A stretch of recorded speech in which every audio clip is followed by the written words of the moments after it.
Hello everyone, welcome back to Helldivers 2. It's been a while since my last video. Prior to the 60 days of updates that righted the ship in terms of fun, I realized I'd become more interested in making videos about Helldivers 2 than actually playing it after continuous nerfs and changes that didn't really make any sense or follow any kind of logic. So I fell into an arc-shaped hole, became tarnished and sought out the Elden Ring, revisited Arkham, and then came the announcement. 60 days of updates. Many of which would be undoing a lot of the bass-ackwards updates that have been inflicted upon us over the length of Helldivers 2's rocky lifespan.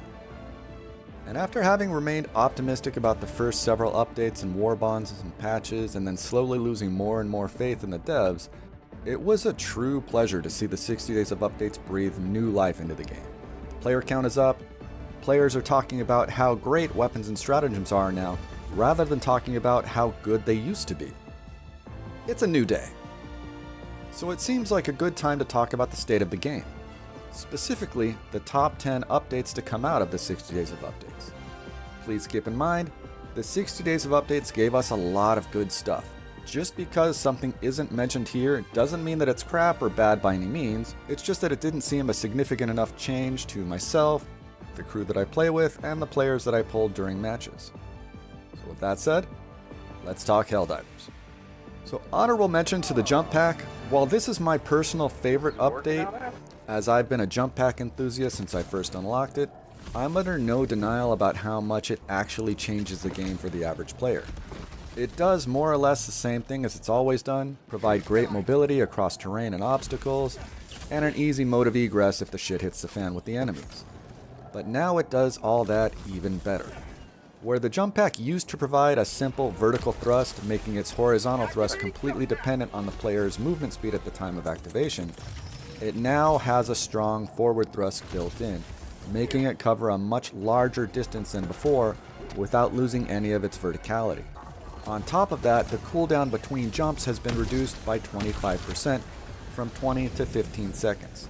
The only drawback is Arrowhead's freaking love of ragdoll.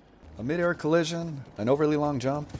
If you so much as catch your bootlace on a mild breeze, chances are you're gonna faceplant.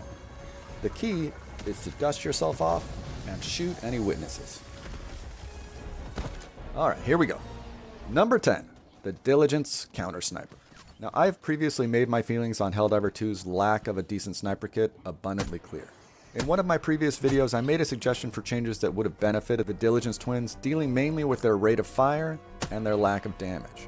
And while Arrowhead hasn't made the counter sniper as strong as I'd have hoped, they've at least made it serviceable. Every class should have a standout weapon in its line, and previously anything the counter sniper could do could also have been done by other weapons that had better versatility. With this update, we're getting closer to giving people a reason to use a marksman rifle over the other weapon types. Number 9. Rover upgrades. Now, I'm sure I'm not the only one who thought that the rovers were great when I first unlocked them, only to find out as my playstyle evolved that they weren't really as good as I'd initially thought. For me, a big part of that was my tendency to stealth my way through objectives, sneak in, avoid needless combat, complete the objectives, and leave the same way I came in. Rovers used to be completely incompatible with that style of play, as there was no way to turn them off once they were activated, meaning that they would fire at any enemy within range regardless of whether or not the enemy had aggroed or was even aware of your presence. Giving players the ability to stow them when necessary, and the recent bump they've gotten in their damage, has led to a bit of a resurgence for these handy support strats. Number 8. Anti-tank mines.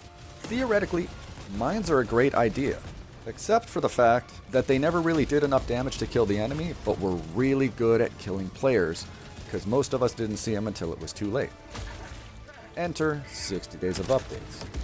With the damage increase from 800 to 2000 and an added weight requirement to set them off, the anti-tank mines are now safe for players to run over, leaving them ready and waiting for the first heavy baddie to get close and actually get killed when the explosion happens. This has made a big change to mine usage, as they were previously left out of most kits just for that reason. After the update, the anti-tank mines are seeing a lot more play now. Number 7. Sentry cooldowns. Sentries have been great since the game started, but they've always had a rather long cooldown across the board. Well, all of that has now been reduced. but Arrowhead's taken it a step further. With all cooldowns being equal, that essentially made some sentries obsolete once you unlocked the next sentry in the chain. But that's not the case anymore. The machine gun sentry, which was previously outclassed in every way by the Gatling and autocannon sentries, now has a cooldown that's almost half of those, meaning it can be tossed out much more often, giving the machine gun sentry a versatility that the others don't have. That doesn't necessarily mean that you should be using it in place of them, but it does mean that you have more options than you did previously. Number 6. The HMG emplacement. Now, I always thought that the idea behind this one seemed really cool, but it never really ended up being functional in the early days of Helldivers 2. But a while back, they fixed its turning speed to match the other sentries, and during the 60 days of updates, it got some much needed attention to its damage and penetration. And now, it's a beast. Couple this with a drone backpack, and you're ready to hold the line like a Solarian under Kirihi's command. Number 5. Alternate fire modes. The balance between being a heavy hitter or crowd control in Helldivers 2 can sometimes be a hard one to find, especially if you're running less than a full squad. The recoilless rifle and the autocannon were previously meshed firmly in the heavy hitter category with high single target damage. And while that's still more or less their role, adding an alternative fire mode to each, which essentially turns them into AoE damage to their target and the enemies around them, they now offer a better means of dealing with the swarming enemies than previously. And in Helldivers 2, versatility is never a bad thing. Number 4. The fully automatic Scorcher. It's no secret that the Scorcher has been one of the best primary weapons and the single best primary against bots since its release. But its splash damage being able to one-shot players previously made it not a great idea to use against Terminids since they tend to swarm so much. That's no longer an issue. And now it's got a fully automatic fire mode. While it does blow through ammo at a ridiculous rate, it's freaking mean. And add to that the fact that the Scorcher is one of the few stealth weapons in the game, and you'd be hard-pressed to find a better option. Number 3. The explosive crossbow. Previously one of the top weapon options, the crossbow is now a strong candidate for the best weapon in the game. Its damage is now better than the Eruptor. Its versatility for direct conflict and structure damage makes it useful in damn near any situation. Add to that the fact that it can be used while carrying an object or a ballistic shield, and the fact that, like the Scorcher, it falls into the stealth weapon category, and it's no wonder that this weapon is everywhere now. Alright, here we go, the top 2. These entries have come the furthest since their initial releases. Number 2. The Purifier. I once knocked this weapon for sounding like a good idea and being horribly executed. Originally, it launched with no normal shot mechanic and required all shots to be charged. Now, this didn't match its description, which made it sound like it should have had a normal rate of fire mode with the option to charge for more powerful shots. And since its release, that's been fixed. This weapon now has the single quickest non-full auto firing in the game. It will fire as quickly as you can pull the trigger without limitation, even if you're using a rapid fire controller. Many thanks to our German friend Fish for pointing that out to me. And I can't actually find the patch notes for when this was implemented, so I won't attribute it to the 60 days of updates.